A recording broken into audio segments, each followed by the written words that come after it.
abençoe e nos guarde. Amém?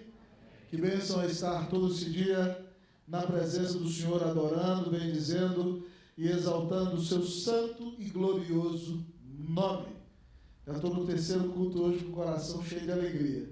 Eu falava isso com o Luciano há algum tempo atrás. Luciano, a gente gosta tanto de estar em culto, eu não sei o que acontece com a gente. Você lembra, Luciano, que eu falei isso para você? Que a gente conversava, eu falei assim, meu Deus, tem gente que fala, nossa, o pastor está demorando no culto, eu não sei o que. Eu falo, rapaz, se eu pudesse, vocês ouviram no culto. Que coisa maravilhosa. Abra comigo sua Bíblia lá em Marcos, no capítulo 1. Se você depois quer ouvir o sermão das parábolas, ouça no site. Hoje eu preguei sobre o grande banquete. Espero o Senhor que Ele me dê graça. Nunca é do mesmo jeito, ainda mais que o texto é diferente. Mas Deus nos tomou às 5h30. Se você tiver tempo essa semana, que o Senhor abençoe sua vida ao ouvir essa palavra. O texto que Deus colocou no meu coração é Marcos, capítulo 1. E é sempre bom estar aqui no culto 7h30. Domingo atrás, uma irmã virou na porta para mim e falou assim, boa noite, pastor de 5h30. Eu falei, que é isso, meu irmão? Que é isso? Eu sou pastor de 7h30 também, eu estou aqui. Vamos ler a Bíblia, irmãos. Marcos, capítulo 1. Fique em pé em nome do Senhor Jesus, se você quiser achar. Marcos, capítulo 1. Marcos 1. Eu falei para a irmã, fique tranquila. Eu estando aqui, eu vou estar aqui no culto 7h30 também. Marcos, capítulo 1. Nós vamos ler, amados irmãos, do versículo de número 9 até o versículo de número 11. Marcos 1, de 9 a 11. Quem encontrou pode dizer amém. Amém. Assim diz a palavra do Senhor. Vamos ler todos comigo numa só voz. Naqueles dias veio Jesus de Nazaré da Galileia e por João foi batizado no rio Jordão. Logo ao sair da água, viu os céus rasgarem-se e o Espírito descendo como pomba sobre ele. Então foi ouvida uma voz dos céus: Tu és o meu Filho amado, em ti me comprazo. Vamos orar. Senhor, nós nos humilhamos diante do Senhor, Pai. Pai, que momento glorioso é o momento da Tua palavra. Pai, é o momento no qual o Senhor nos mostra mais sobre o Senhor Jesus. É o momento no qual o Senhor fortalece a nossa fé. É o momento no qual o Senhor confronta os nossos pecados. É o momento no qual o Senhor nos chama ao arrependimento. Deus bendito, em nome de Jesus Cristo, Teu Filho, que essa palavra seja poderosa nos nossos corações. Ó Deus, que nós avaliemos nossa vida, Deus, ó Pai, e nos confrontemos, Deus, com o chamado, com o projeto do Senhor para a nossa vida. Ó Deus, que nós ouçamos essa mensagem e queremos ser como Jesus. Ó Deus, ó Pai, que o Senhor nos dê a bênção de servir para a Tua glória. E use a nossa vida, Deus, para abençoar, ó Deus, essa cidade, nossas famílias, este país e o mundo, para a glória e honra do nome de Jesus. Fala aos nossos corações, Deus, e abençoa a nossa vida. Exalta Cristo nessa mensagem, Pai, e manifesta a Tua graça enquanto estamos aqui nesta noite. Fala a nossa alma. Senhor, nós nos alegraríamos imensamente se enquanto o sermão é pregado, Teu Espírito enchesse poderosamente a vida de cada um. Me lembro daquele dia, Senhor, que Pedro pregava na casa de Cornélio. Enquanto Pedro está pregando, o Espírito Santo caiu sobre todo mundo, Deus. E Pedro foi obrigado a parar o sermão, porque o Espírito Santo é quem manda quando o sermão começa e quando ele termina. Então, o Espírito Santo toma conta da igreja nessa noite e fala poderosamente aos nossos corações. Exalta Cristo, que o Pai se agrade em nós, em Cristo Jesus. Abençoa a nossa alma, Deus, nós te pedimos. Abençoa-nos com o Senhor, com a Tua presença. Enche-nos de Ti, Deus. Nós te pedimos em nome de Jesus. Amém. Assentai-vos, irmãos.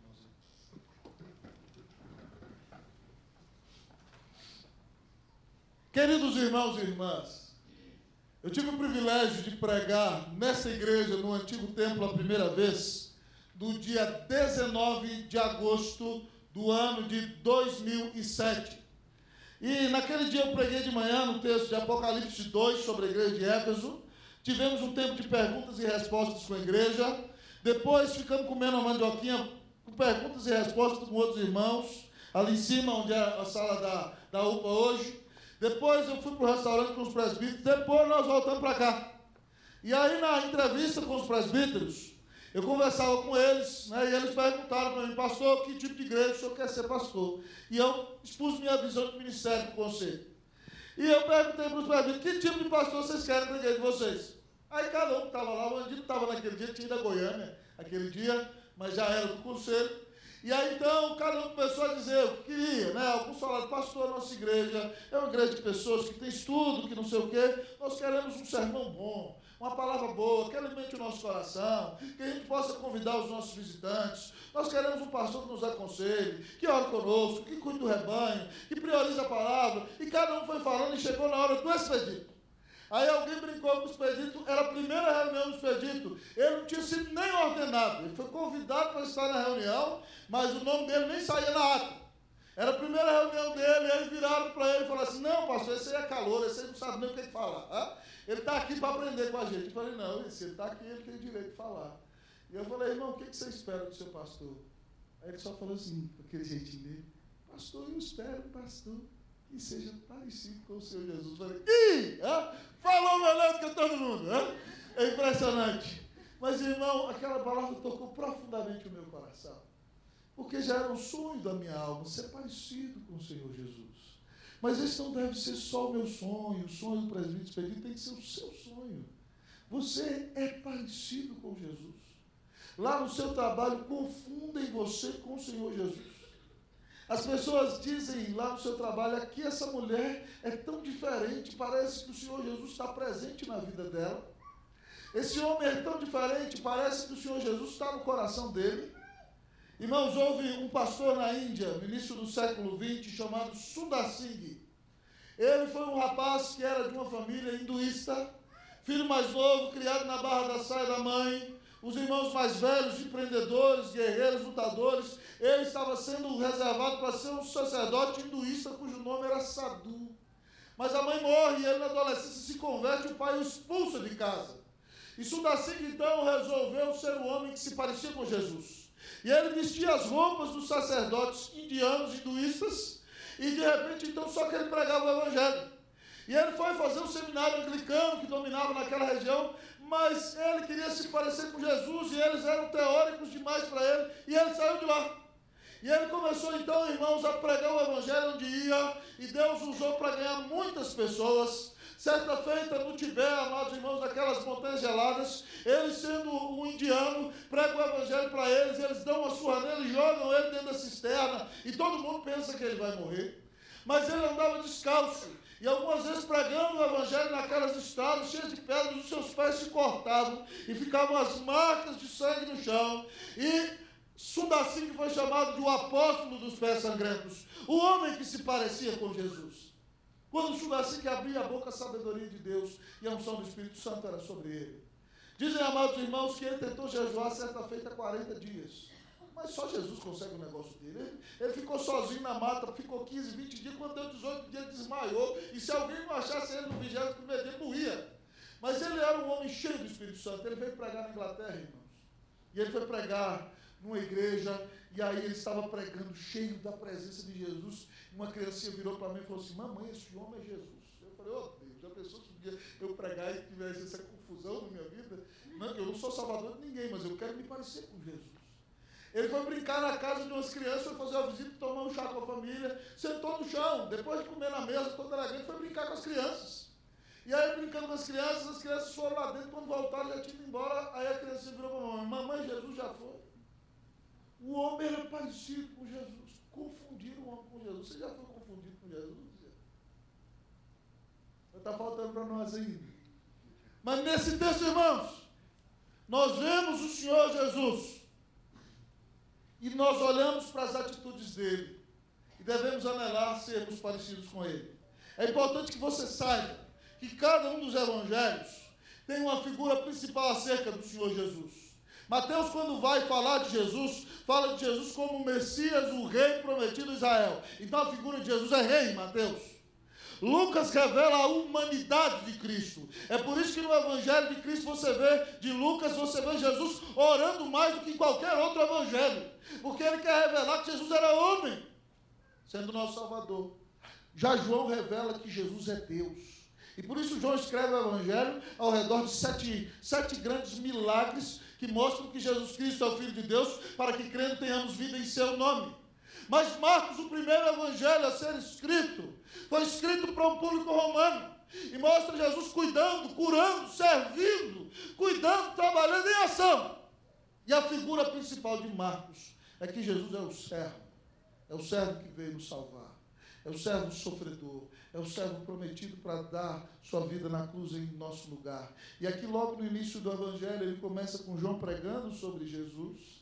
E logo então, depois que João prega sobre Jesus, aparece o Senhor Jesus no seu batismo, amados irmãos, que é o texto no qual nós lemos. E nós vemos aqui o Senhor Jesus no seu batismo, ele é servo. Certo? Ele está ali se humilhando, ele desceu da glória. Mas no batismo de Jesus, preste atenção, é um dos poucos textos do Novo Testamento que você vê juntos o Pai, o Filho e o Espírito Santo. Um só Deus, um só ser que subsiste em três pessoas. E neste servo glorioso, que renunciou prerrogativas de sua divindade, sem deixar de ser Deus, vindo a este mundo, não usou todo o poder da segunda pessoa da Trindade, mas se viu dependendo do Espírito Santo. Na humilhação de Jesus nós encontramos grandeza.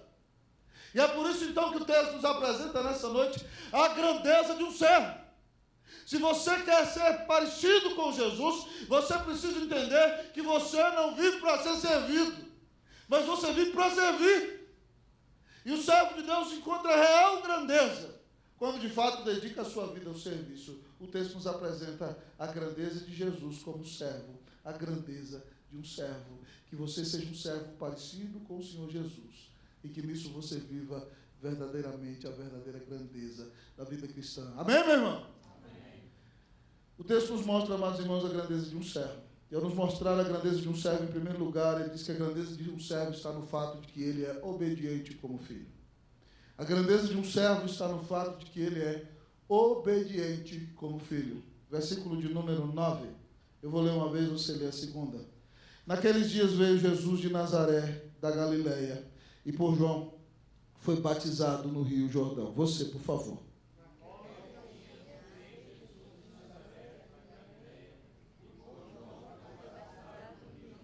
Nos dias em que João deu testemunho sobre Jesus, dizendo que ele viria e batizaria aquele povo com o Espírito Santo. Então Jesus apareceu, amados irmãos, no início do seu ministério e foi batizado por João no Rio Jordão. Mas você precisa entender comigo uma coisa: Jesus é santo, ele não tem pecado. E o batismo de João é um batismo de arrependimento. Ele está batizando pecadores que se arrependem dos seus pecados. Ele está no ministério apoteótico. Marcos economiza palavras porque quer mostrar Jesus em ação. Mas Mateus, quando pinta essa cena no capítulo 3, nos descreve com mais detalhes a cena.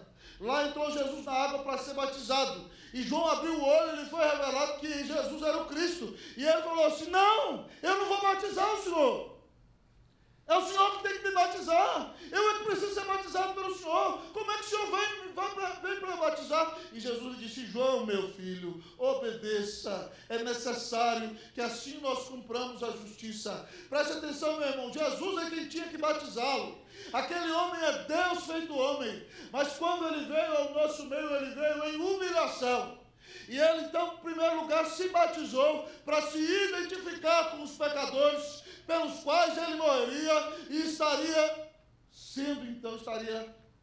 entregando totalmente a sua vida por eles. Ele se identifica com eles no batismo. Mas o batismo também simboliza que Jesus se humilhou, sabe por quê, querido? Porque ele é Deus da glória e ele se submeteu às prerrogativas da lei. O batismo, irmão, é a unção de Jesus. No Antigo Testamento, Davi foi ungido com óleo. O batismo é a ordenação ao sagrado ministério do Senhor Jesus. Era isso que estava acontecendo ali. E João não entende, ele não tem autoridade para batizar Jesus. Mas Jesus diz: João, é importante que nós cumpramos a justiça. João, nós temos que obedecer. Aqui você vê Deus obedecendo Deus, por amor dos filhos seus. E aí a gente aprende com Jesus que quando a gente quer ser servo, a gente tem que renunciar à nossa glória, renunciar coisas que nós achamos que eram nossos direitos, e abrir mão, e obedecer, e nos humilharmos até as últimas circunstâncias. A grandeza de um servo está no fato de que ele é obediente como filho, certo? Você só vai, meu irmão, encontrar a beleza e a grandeza do serviço na sua vida quando você estiver disposto a obedecer ao Senhor até as últimas circunstâncias. Obedecer quando tudo vai bem para mim é muito fácil. Obedecer quando as coisas dão certo para mim é muito bom. Mas quero ver obedecer no dia da dor. Quero ver obedecer no dia da perda. Quero ver obedecer no dia da humilhação. Obedecer quando está tudo bem é muito fácil. Mas se você só obedece no dia em que as coisas estão boas e não obedece nos dias em que as coisas estão maus, a sua obediência é circunstancial. No dia em que as coisas estão más, você também tem que obedecer. Se você obedece só quando vai tudo bem, a sua fé é circunstancial. A sua fé não é firme no Senhor. A sua fé não está fundamentada nele. E com Jesus, irmãos, nós aprendemos a obediência em toda circunstância. Ele é tentado pelo diabo por 40 dias no deserto e ele obedece até o fim. Ah, amados irmãos, ele multiplica pães e as pessoas querem proclamá-lo rei e ele foge. Ele sabe que o seu reinado será pela cruz. Lá está ele na cruz, os sacerdotes zombam dele, desça daí, faça algum milagre e nós vamos acreditar que você é o Cristo. Mas Jesus não aceita a provocação. Ele continua cravado ali. Os romanos zombam dele, o ladrão zomba dele, mas ele é obediente até a morte, até o final. Então nós aprendemos com o Senhor Jesus que deu sua vida por nós, amados irmãos. E se nós queremos ser servos, nós temos que obedecê-lo em todas as circunstâncias da nossa vida. Nós temos que ser obedientes como filhos. O texto, irmãos, que explica a humilhação de Cristo, e é claríssimo para nós, era um cântico da igreja primitiva, é o texto que está lá em Filipenses capítulo 2, versículos 5 a 8, o texto diz assim: tende em vós o mesmo sentimento que houve também em Cristo Jesus, pois ele, subsistindo em forma de Deus, não julgou como usurpação o ser igual a Deus. Antes a si mesmo se esvaziou, assumindo a forma de servo, tornando-se em semelhança de homens, e reconhecido em figura humana, a si mesmo se humilhou, tornando-se obediente até a morte e morte de cruz. Esse texto fala da humilhação do Senhor Jesus, irmãos. Olha o que o texto diz, nós temos que ter o mesmo sentimento dele, porque ele, subsistindo em forma de Deus, ele é um com o Pai, ele estava na eternidade sendo adorado pelos anjos. Nele não há sombra de mudança nem variação alguma, mas ele não julgou como usurpação ser igual a Deus. O que significa isso? Mesmo sendo Deus, ele não se julgou lesado e roubado em deixar o trono da glória e se tornar homem e dar a vida por nós. Ele não considerou que estava perdendo, mas diz o texto que ele se esvaziou de si mesmo, de sua glória. Certo? Ele assumiu a forma de servo, tornou-se semelhança de homens. Ele não era pecador, mas se vestiu de carne e de pele como pecadores que somos nós, mesmo ele não sendo. E reconhecido em figura humana, ele se humilhou e se tornou obediente até a morte, e morte de cruz. E aí no texto seguinte, o texto diz que por isso o Pai lhe deu um nome que está acima de todo nome, para que diante do nome de Jesus se dobre todo o joelho no céu, na terra, debaixo da terra, e toda língua confesse que Jesus Cristo é o Senhor, para a glória de Deus Pai. Jesus obedeceu até o final. Jesus obedeceu até a última circunstância. Você obedece, irmão, até a última circunstância? Eu conheço gente que é muito leal quando tudo vai muito bem, mas quando acontece o dia da dor, o dia da angústia, o dia da perda, essas pessoas já não obedecem mais.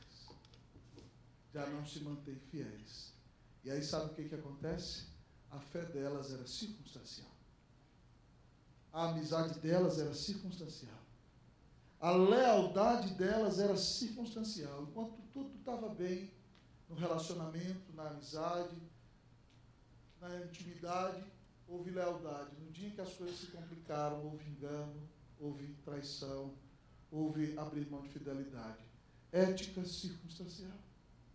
Se nós queremos ser servos, nós precisamos ser obedientes como filhos. Nós precisamos obedecer no dia bom e no dia mau. Nós precisamos obedecer no dia do aplauso, mas mantermos-nos fiéis no dia da vaia. Nós temos que nos alegrarmos no dia da exultação, mas no dia do abatimento, da enfermidade, da dor, se nós cremos no Senhor, nós não vamos desanimar, nós vamos ser obedientes como filhos, porque nós não vivemos para agradar a nós mesmos, nós vivemos para agradar o Senhor. Eu quero lhe perguntar nessa noite, a Escritura é um espelho, olhe para o espelho agora, é o seu retrato que está aqui. Você é obediente como filho?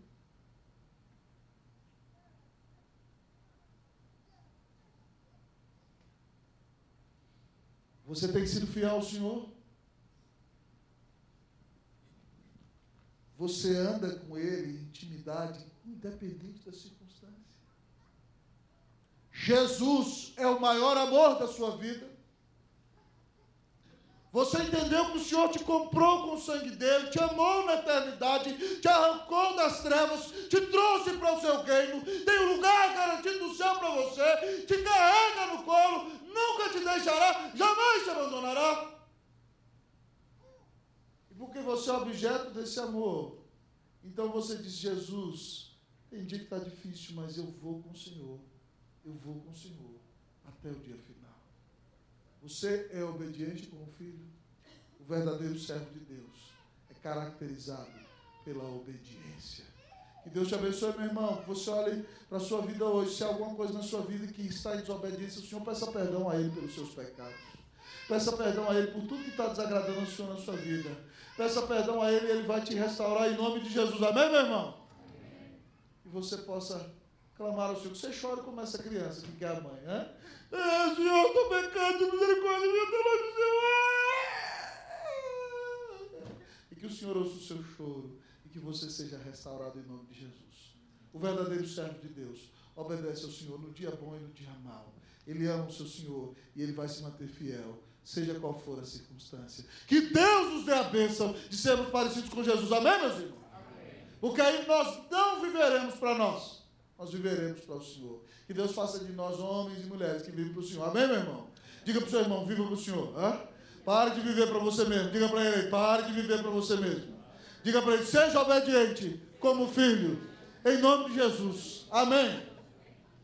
Mas o texto continua a nos apresentar o quadro do Senhor Jesus como servo na hora do batismo. E ele nos mostra a grandeza de um servo e mostra que Jesus é obediente como filho. Mas, em segundo lugar, o texto nos mostra que a grandeza de um servo se revela no fato de que ele é ungido pelo Espírito. A grandeza de um servo se revela no fato de que ele é obediente como filho. Mas a grandeza de um servo se revela no fato de que ele é ungido pelo Espírito. Presta atenção no sermão, irmã. Em nome de Jesus. Vamos abrir a Bíblia aí e acompanhar o texto em nome do Senhor Jesus. Versículo de número 10. Eu vou ler uma vez, você lê a segunda vez. Todo mundo que está ouvindo o sermão vai ler o texto. Versículo de número 10, vamos lá? Logo ao sair da água, vi os céus rasgarem-se e o Espírito descendo como pomba sobre ele. Vocês agora, vamos lá? Logo ao sair da água, vi os céus rasgarem-se e o Espírito descendo como pomba sobre ele. Que legal, irmãos, isso aqui. Imagine você estar lá no batismo. Imagine você estar ali entre aquele povo que foi batizado por João. João joga água na cabeça de Jesus e aí, de repente, o céu se abre. E aí desce, certo? Eu não sei se tinha uma luz ali, o texto não diz, mas você vê, o Espírito Santo tomou a forma corpórea de uma pomba. Davi, presta atenção no sermão, viu? Estou de olho em você. E aí, de repente, então, o Espírito Santo desce sobre ele como uma forma corpórea de pomba, irmão. Irmão, é algo inusitado. É algo fenomenal. Mas Lucas, que quer revelar a humanidade de Jesus, lembra que Marcos é mais econômico. Ele passa rapidamente pelos fatos, porque ele quer chegar logo na cruz, para que você conheça Jesus como Salvador. Mas Lucas pinta Jesus como homem. E Lucas pinta que na hora em que João batizou Jesus, sabe o que Jesus estava fazendo? Lucas diz para nós. E então Jesus estava orando. E quando Jesus estava orando, os céus se abriram e o Espírito Santo veio sobre ele em forma corpórea de pomba. Preste atenção, meu irmão. O Espírito Santo veio sobre Jesus na hora da sua ordenação, mas para que isso acontecesse, o texto diz que ele estava em oração ao Pai. Ele é um com o Pai. Mas mesmo sendo um com o Pai, com o Espírito, ele ora. E quando ele ora, amados irmãos, os céus se abrem e o Espírito Santo vem em forma corpórea sobre ele como pomba. Que bênção maravilhosa, amado irmão. É olhar para a vida de oração do Senhor Jesus. Sabe por que a igreja primitiva orava muito? Porque ela conviveu com o Senhor dela, que orava muito. O Senhor Jesus, meu irmão, ora no dia do batismo. O Senhor Jesus passa uma madrugada inteira, na noite que vai chamar os discípulos, orando a noite todinha. O Senhor Jesus, quando vai morrer por nós na cruz, vai para o Getsemane e ora a madrugada quase toda. O Senhor Jesus, amados irmãos, sempre está em oração. Ele escapava sempre para o monte para orar. Então você encontra o Senhor orando. Certo? Jesus, quando veio, irmão, ele abriu mão de exercer alguns poderes da segunda pessoa da Trindade, mas ele realiza o seu ministério no poder do Espírito Santo. E é por isso, então, que você encontra o Senhor Jesus orando o tempo todo. E aí a gente aprende com o Senhor Jesus que a grandeza de um servo está no fato de que ele é obediente como filho, mas também de que ele é ungido pelo Espírito. E, amados irmãos, todos nós que somos crentes, quando cremos em Jesus, fomos selados e batizados com o Espírito no dia da nossa conversão. Mas muitas vezes, amado irmão, você vem à igreja, mas não é cheio do Espírito Santo. Você vive a sua vida ali, vai para o trabalho, vai para casa, lembra lá de ler a Bíblia uma vez por semana, outro dia não lê, outro dia ora, outro dia não ora, e assiste futebol, e vem para o culto e canta, mas você fica com Deus um dia em cima, um dia embaixo, naquela vida meia boca da vida cristã, e você não é cheio do Espírito Santo. Você tem o Espírito residindo em você, mas o Espírito não dirige a sua vida. Você não está cheio da alegria do Espírito Santo. E aí quando vem um problema, você fica, ai meu Deus, eu quero morrer, porque você não tem comunhão com o Senhor. Você não está matriculado na escola da oração. Você não está cheio da paz de Deus, como o Filipe falou, do shalom de Deus, da plenitude do Espírito Santo de Deus. Você não investe tempo na comunhão com Deus. Eu quero dizer para você que se você quer servir a Deus de verdade, você precisa do Espírito Santo. Você precisa do Espírito Santo.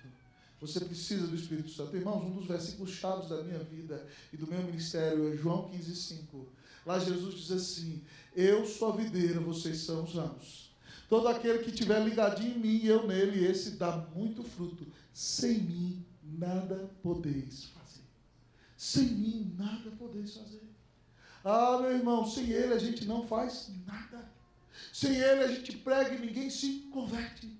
Sem ele eu prego, vocês podem até passar ali e dar um tapinha nos ombros, pastor, sermão legal, mas nada vai mudar na sua vida. Eu preciso do Espírito Santo, irmão. Você precisa do Espírito Santo. Você só vai ser mudado na sua vida se você estudar a palavra, orar e for cheio do Espírito Santo. Você só vai conseguir vencer alguns pecados se você tiver comunhão íntima com o Espírito Santo. Você só vai conseguir pregar com intrepidez se você for cheio do poder do Espírito Santo. Se você, irmão, for cheio da unção, da graça, da vida do Espírito Santo, você conseguirá viver em santidade neste mundo, exalar o bom perfume de Cristo, refletir a glória do Senhor, e as pessoas vão dizer, fulano é uma mulher diferente, porque você é uma mulher cheia do Espírito Santo. Eu preciso do Espírito Santo, irmão. Irmão, a igreja de Atos que andou com Jesus e recebeu o Espírito Santo lá no Pentecostes, ela aprendeu a orar com Jesus, que era cheio do Espírito Santo.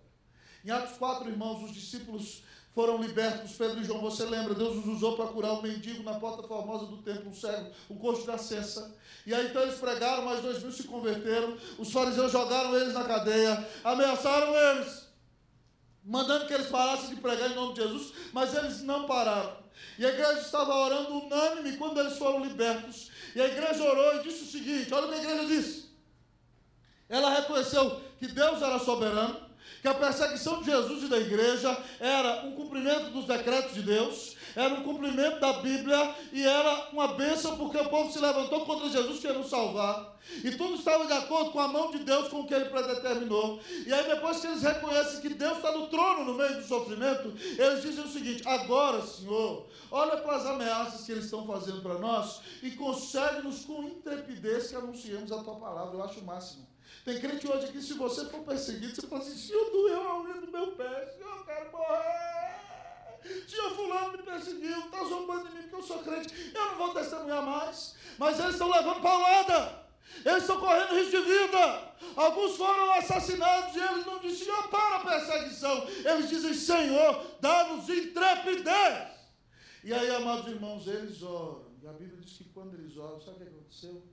A casa tremeu.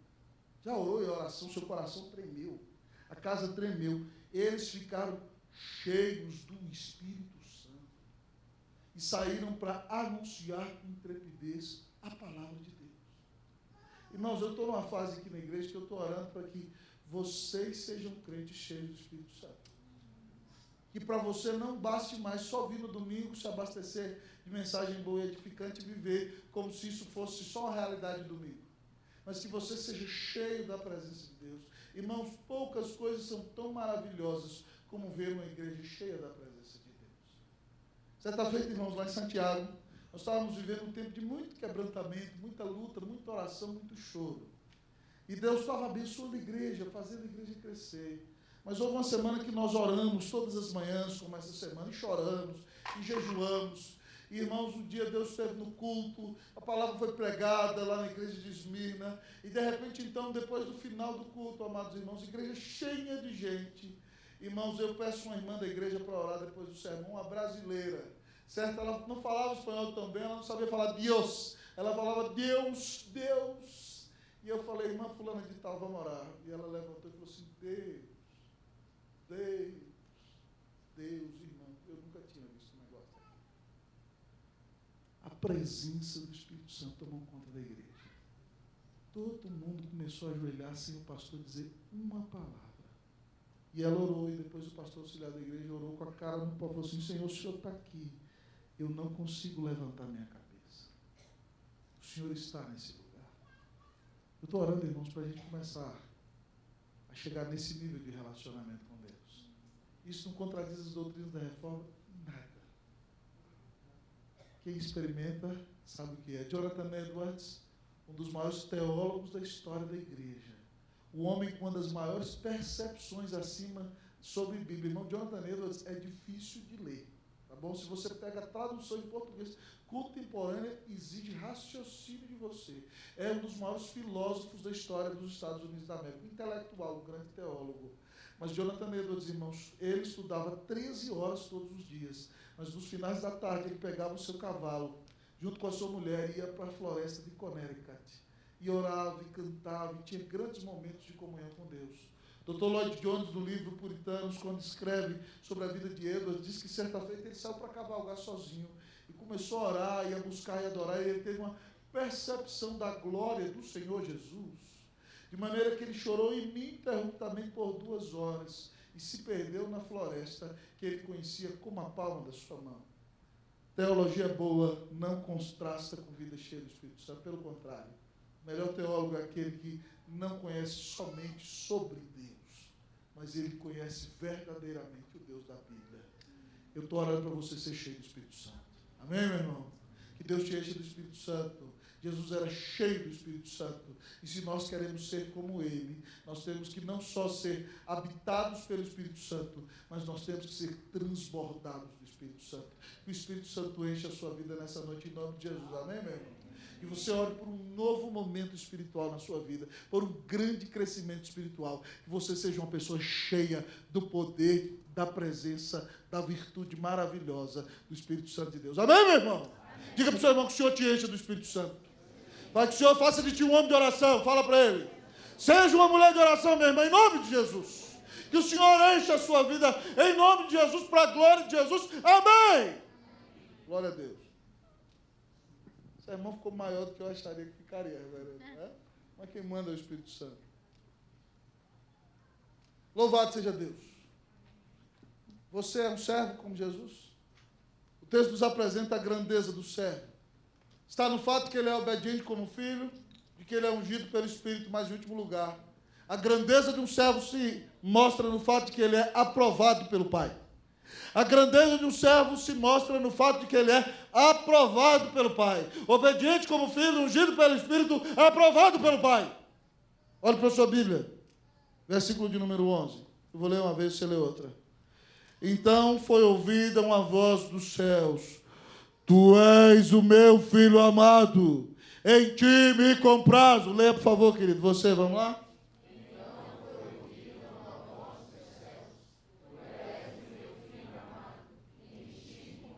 Você já ouviu a voz de Deus falando aí no meio da rua? Você está andando de repente uma voz que todo mundo ouve. Irmão, no Novo Testamento, presta atenção, a gente só ouve a voz do Pai. É claro que o Pai se revela no Filho, mas a voz do Pai mesmo falando a gente só vê 3 vezes. 3 vezes. Uma é essa aqui. A outra eu vou contar sobre ela daqui a pouco. E a terceira é quando Jesus está perto de ser glorificado e ele fala assim: Pai, glorifica o teu filho como o filho tem glorificado a ti. E aí Deus fala e o povo parece que houve um trovão em Jerusalém. Eu tenho glorificado e ainda glorificarei. É a resposta de Deus Pai a Jesus. A outra é essa daqui, irmão. O pai disse para Jesus, sabe por quê, irmão? Presta atenção na cena. Jesus é Deus. Ele não precisa se humilhar. Mas ele, por amor a você, vai dar a vida na cruz para pagar os seus pecados. Então ele se humilha. E ele vai e aceita que um pecador jogue água na cabeça dele. Você já entendeu? Imagina um pecador como eu batizando Deus. É a coisa mais ilógica que existe. E Jesus se submete a esse tipo de coisa. Por amor a você e por amor a mim. Ele se humilha. E aí então o Espírito vem sobre ele quando ele ora. E o pai disse: esse é o filho do papai. Que coisa maravilhosa. É como quando nosso bebê fala papai, cuidado, papá. Você fala, mas esse é o meu bebezinho do papai. Que coisa mais linda. É isso aqui que Deus Pai está falando. Esse é o filhão do meu coração. Esse filhão me agrada. Não tem filhão tão perfeito como esse. Esse é o meu filho amado. E aí Deus mostra qual é a maior alegria de Deus. É exaltar o próprio Deus. Deus se exalta, Deus Pai, Deus Filho, dizendo, Ele é a alegria do meu coração. Nele eu tenho a minha plena alegria. Ele, amado irmão, é aprovado pelo Pai. Diante de todo mundo, está claro que Jesus agrada o coração do Pai. Ele foi enviado pelo Pai para dar a vida na cruz para nos salvar. Irmãos, isso é maravilhoso. A outra cena em que você ouve a voz do Pai é quando Jesus está indo para Jerusalém para morrer e ele sobe para o Monte da Transfiguração. Ele revela a sua glória como Deus. E ele levou só seus 3 melhores amigos. Você lembra o nome dele, não lembra, Edmar? Qual é? Pedro, Tiago e... Num barquinho, não era no barquinho, era no monte, pessoal. Não era no barquinho no Mar da Galileia, Pedro, Tiago e João.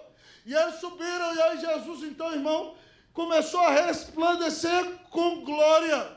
E as vestes deles ficaram brancas como a roupa mais branca que nem homo, nem veja, nem nada consegue deixar. A roupa mais branca que já existia. E ele brilhava como o sol na sua força. E aí apareceram Moisés e Elias falando com ele. O que é isso? Moisés simbolizava a lei, Elias os profetas, para dizer que o Antigo Testamento testemunhava da glória de Cristo. E lá estão Pedro, Tiago e João. Quem são eles? Os apóstolos que escreveram o Novo Testamento. O Novo Testamento também está testemunhando a glória de Cristo. E aí Pedro não sabe de nada, falava mais que a boca, antes de pensar, vira para Jesus, Senhor, vamos fazer o seguinte, tem 3 tendas, ele bota Jesus no mesmo pé de igualdade que Elias e Moisés. Coitado, não sabia de nada. Elias e Moisés estão ali adorando o Senhor Jesus, certo? A manifestação deles ali, certo? E aí de repente, então, lembra que Elias subiu, irmão, para o céu, certo? E o corpo dele foi glorificado. Nunca houve morte em Elias. E Moisés morreu, foi sepultado, ninguém viu. Deus ressuscitou Moisés e mandou Moisés ali. Então não era espírito, não. Né? Você vir com besteira aí de qualquer pessoa falando que era espírito. Ali estavam eles em corpo glorificado, certo? Junto com Jesus, como eu e você vamos ser na glória. E eles apareceram e Pedro falou assim, Senhor, vamos fazer 3 tendas. Uma para a lei, outra para os profetas, outra para o Senhor. Como se Jesus fosse um profeta igual. E aí, de repente, irmãos, ouve-se uma voz do céu dizendo, este é o meu filho amado, em quem me comprazo, a ele ouvi. De repente, uma nuvem encheu a montanha e Pedro, João e Tiago ficaram tremendo e morrendo de medo. Quando eles levantaram a cabeça, não tinha ninguém, só tinha Jesus ali. Mas o Pai, mais uma vez, quando Jesus está indo para a cruz, ele diz, você é o filhinho do meu coração. Irmão, nesse momento aqui, Jesus ia passar 40 dias no deserto antes do batismo, sendo tentado pelo cão. E o Pai diz, você é meu filho, fica seguro, eu estou com você. E aí, quando Jesus está indo para a cruz receber a ira de Deus, o Pai diz, você é meu filho amado, eu te amo, meu filho. Que bênção maravilhosa, Jesus foi aprovado pelo Pai. Meu irmão, se Deus for olhar para a minha vida e para a sua vida, o que Ele vai falar de mim e de você? Ele vai falar, esse é o meu filho amado, em quem me compraz ele ouvir. Ele vai falar, esse é o cabra safado que vai para a igreja, filho de crente, mas no coração dele ele está totalmente longe de mim. O que ele vai falar de você? É igual aquela história de Paulo, né? Paulo diz, combati o bom combate, completei a carreira, guardei a fé. Muitos crentes falam, combati o mau combate, saí na carreira e perdi a fé. Misericórdia, irmão, em nome de Jesus, né? Tem muita gente falando isso, né? Combati o mau combate, saí na carreira e perdi a fé. Meu irmão, eu quero lhe dizer o seguinte, é impossível que com base em você mesmo, Deus diga, este é o meu filho amado, nele eu me comprazo, a ele eu vi. Este é o meu filho amado, do qual eu me comprazo, porque você é pecador. Você não consegue a aprovação do Pai por si mesmo. Você não consegue por si mesmo agradar a Deus. Então, como é que você vai ser aprovado pelo Pai? Você só pode ser aprovado pelo Pai quando você confia que Jesus Cristo é o Filho de Deus. Quando você confia que Ele é o único mediador entre Deus e os homens. Quando você confia que Ele morreu na cruz para pagar os seus pecados. E você se arrepende e diz, Deus, eu creio que Jesus é o caminho, a verdade e a vida. Eu me arrependo da vida que tenho levado. Eu creio nele como meu Salvador pessoal. Eu creio que Ele é o meu Senhor, eu entrego a minha vida a Ele. Eu creio na justiça que vem dEle. A Bíblia diz que quando você crê, então, Deus pega a justiça de Cristo, que Ele obedeceu perfeitamente, e considera em você. Deus olha para você como se fosse Jesus, porque você creu. Deus bate o martelo no tribunal dEle e diz, eu te declaro justo em nome do meu Filho Jesus Cristo. E Deus então começa a olhar para você. E agora Ele não vê mais você, Ele vê a veste de Jesus em você. Meu irmão, Ele não olha mais para você, Ele vê a justiça de Jesus em você. Então, meu irmão, você só é aprovado pelo Pai. Preste atenção, você que nos visita aqui, você só pode ser aprovado por Deus no dia que você confiar somente em Jesus como seu único Senhor e Salvador. No dia que você confiar a sua vida a Ele, no dia que você se arrepender dos seus pecados e crer que Jesus é o único caminho, é o único mediador entre Deus e os homens, como a Bíblia diz. É o único que pode te levar para o céu. O único que perdoa os seus pecados, o único que traz o Espírito Santo para o seu coração. Então, meu irmão, se você quer ser aprovado pelo Pai, você precisa da justiça de Cristo. Você precisa ser justificado, e você só vai ser justificado no dia que você crê que Jesus Cristo é o Filho de Deus, é o único mediador entre Deus e os homens, que Ele deu a vida na cruz para te salvar. É só assim, preste atenção, irmão, você precisa entender. Eu contei essa história em outra mensagem no culto 5:30, mas é mais ou menos assim, o homem natural sem Deus é como um mendigo, certo? Mas não é um mendigo qualquer, que foi fruto de uma circunstância. Além de ser mendigo, ele é um assassino e um criminoso. Você é pecador, os seus pecados são assassinato diante de Deus e são crimes. Você cometeu crimes, como se você tivesse roubado e matado. E de repente, então, agora os guardas, certo, estão procurando você para executar a justiça em você e cravar você na sua cruz. Mas você resolveu, sei lá, vou para perto do rei, talvez ninguém me conheça lá, e você está sentado agora maltrapilho, sujo, mendigo, criminoso, culpado, não tem o que comer, está acabado, mas sentou na porta do rei. Hoje você está na casa do rei, sentou na porta dele. E sabe o que aconteceu? Talvez você ache que ninguém vai te encontrar ali, mas você chegou na casa do rei, e o rei passou em sua carruagem. E sabe o que o rei fez? O rei olhou para você. E o rei conhece todos os seus crimes. E o rei pode te punir por causa da sua criminalidade. Mas sabe o que o rei fez? Ele te botou dentro da carruagem dele. Ele mandou você tirar suas roupas de mendigo. Ele tirou as vestes de rei. Ele limpou você. Ele te vestiu com as vestes dele. Ele te mandou entrar no palácio. Ele te falou, senta na minha mesa e come a minha comida. Ele vestiu suas vestes de mendigo. Ele sentou na porta da casa. Ele foi confundido e os policiais vieram pegá-lo. E ele foi cravado na cruz, porque ele estava com a sua roupa de mendigo e deu a vida por você. O castigo que te traz a paz estava sobre ele, porque o rei se colocou no seu lugar. Você agora pode vestir a roupa do rei, sentar na mesa do rei, viver na presença do rei, porque o rei Jesus deu a vida na cruz por você. Ele então pode olhar para você e dizer, Pai, eu me comprazo em você, porque meu filho Jesus deu a vida por você na cruz do Calvário. Que bênção maravilhosa, irmão. Amigo, quer ser aprovado pelo Pai, peça perdão hoje por todos os seus pecados, creia em Jesus e você será aprovado pelo Pai. Eu quero lhe perguntar, você vive para servir? Nós estamos chegando ao final da mensagem.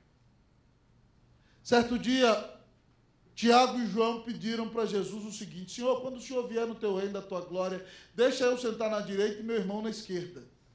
E os outros 10 ficaram muito bravos e começou uma briga pessoal entre eles.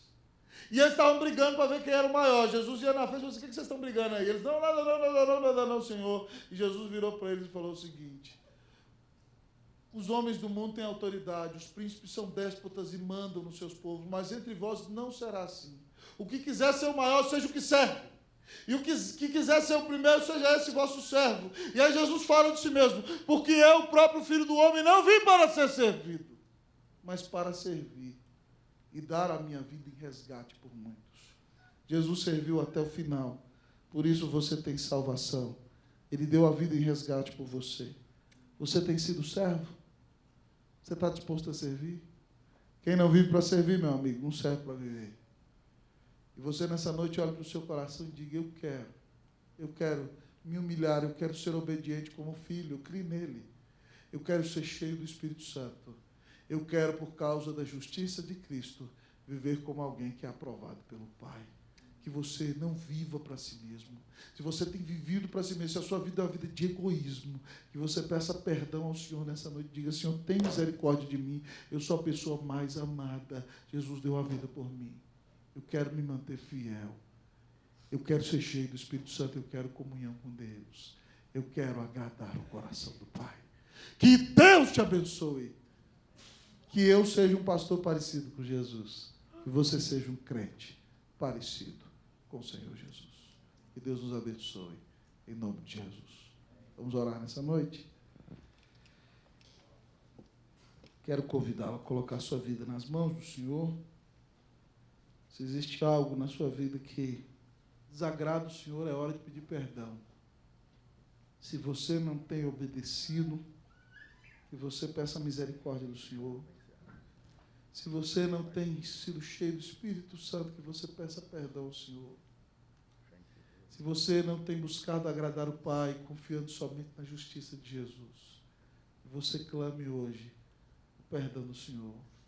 Quero convidá-lo a fechar seus olhos. Coloque sua vida diante do Senhor. Se você quer aprender a ser um servo, diga: Senhor, toma aqui minha vida. Me ajuda a servir. Me ajuda a ser uma bênção. Eu quero viver somente para o Senhor. Feche seus olhos. Eu quero convidá-lo a orar nesse momento. Eu vou pedir o violão do Márcio emprestado aqui. Vou cantar um cântico. Eu vou pedir para você fechar seus olhos, que você diga: Senhor, eu estou disposto a renunciar, colocar minha vida em tuas mãos. Eu quero ser uma bênção nas mãos de Jesus.